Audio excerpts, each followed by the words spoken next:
At first, the Wall Street Journal said the bullets were trans, which made readers think the shooter was trans. Then they found out none of that was true. They went to Tyler Robinson's partner and they were like, his partner is trans, see? And here we are.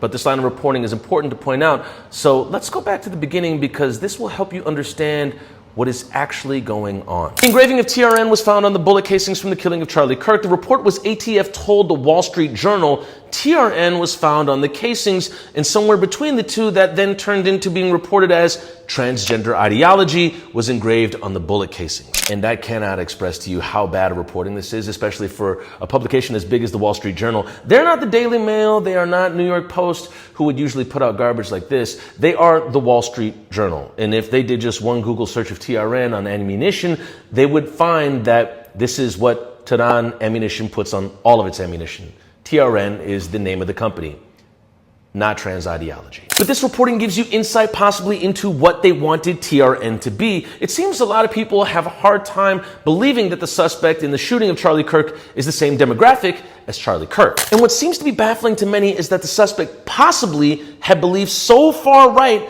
that he felt Charlie Kirk was too left-leaning. This really comes as a surprise to people. But when we look at history, we see that infighting amongst a political group is very common and strangely is not uncommon when violence breaks out within that group. The Southern Poverty Law Center has noted an estimated 5,000 to 8,000 members of the modern Klan are split amongst dozens of different and often warring organizations. This means exactly what you just pictured, Klan-on-Klan violence. A 2008 study found that violent white supremacist groups are often decentralized but ideologically integrated, with the groups more centrally located within the network also being associated with a higher number of deaths. So one of the answers as to why the governor of Utah said, I was praying that if this had to happen here, that it wouldn't be one of us. Is it could possibly be for the same reason this is the first time you're hearing of Klan groups warring amongst each other. Because if people were to find out, it would make them look bad and not as unified as they would like to appear to be. Now, if you choose to go down a rabbit hole of modern-day supremacist groups and alt-right factions, you will find Turning Point